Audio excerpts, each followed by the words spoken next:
एकही उभा राहत एवढ्या गर्दीमध्ये उभा राहिला.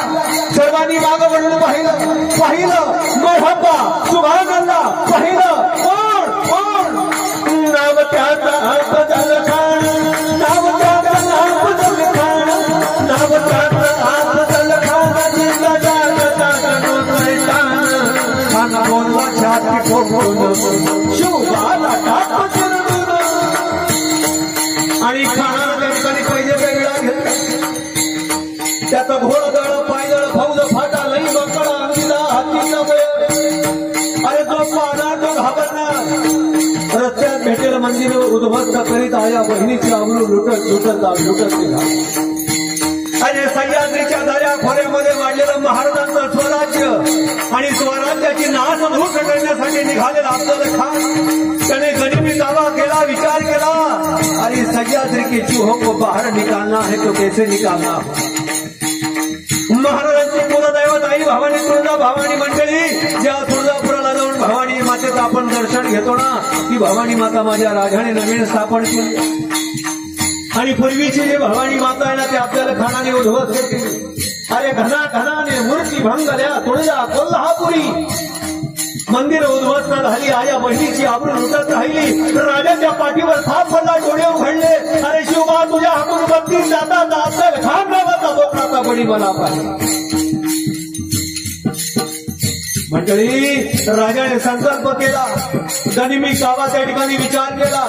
मारायचं अफजल खानाला, सोडायचं नाही. पण बोलवायचं कुठं, भेटायचं कुठे. सातारा जिल्हा वाई तालुका.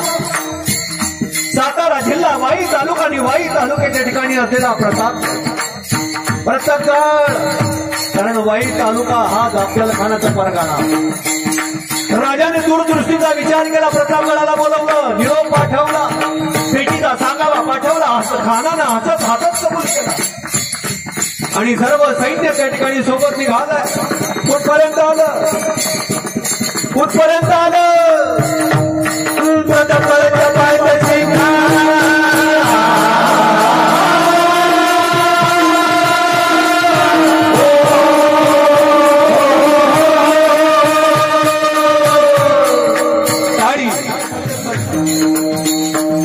महाराजांनी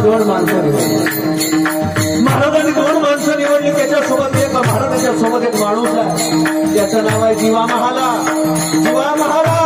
अरे म्हणतात न्हाव्याचं पोरग आहे. मी म्हणतो न्हाव्याचं नाही, ते राजांच्या रक्ताचं नातं आहे. आणि म्हणून लोकांनी म्हणावं होता जीवा म्हणून. आणि परिणाम शामियान्यामध्ये अफजल खान प्रवेश करीत आला. अफजल खान प्रवेश करीत आला म्हणजे ह्या महाराष्ट्राने डोळे लावल्या स्वराज्यातल्या एक एक आया अश्रू निर्माण झाला. कदाचित आज जर चुकीचं काय घडलं तर राजा जर थांबला तर स्वराज्याच्या तिथे नेस्त नाबूद झाल्याशिवाय. पण देव तारी त्याला आई भवानीचा आशीर्वाद घेऊन राजाने शामियान्यामध्ये प्रवेश केला. अफजल खानानं राजाला पहिल्या जागेवर उभा राहिला. कृष्णाजी भास्कराला विचारलं, कृष्णाजी कोण आहे शिवाजी. बोले जहां पना जिसके सर के ऊपर पगड़ी है वही है शिवाजी. बाहू पसारले आओ शिवाजी आओ मेरे गले लग जा. बाहू पसारल्याच्यानंतर राजे पुढे सरसावले, डोळे बंद केले. आई भवानीचं स्मरण केलं. आई भवानीला सांगितलं तुझ्या पायाची 32 दाताचा बोकळा देण्याची वेळ आली आहे. कौल दे. राजाने आलिंगन घातलंय. अफजल खानानं राजाने आपल्या बाहूमध्ये दाबलं.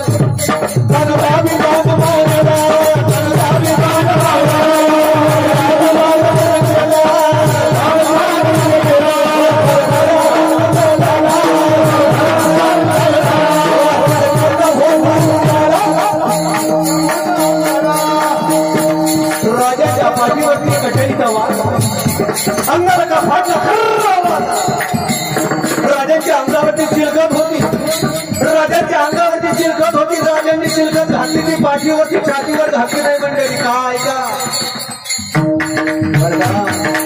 चिलखत जी असते ना, चिलखत ती छातीवर धारण करायची असते. चिलखत छातीवर धारण करायची असते. पण राजाने पाठीवर धारण केली. त्याला कारण आहे. राजाला माहिती होतं अरे जी हरामाची अवतार आहे ती पाठीवरून वार करते समोरून वार करते राजाने पाठीवर शेतात धारण केली अंगारा का फाटला खर्रा आवाज आला राजाने खाण्याचा डाव लक्षात घेतला बिचवा काढला पोटामध्ये बिचवा ढकलला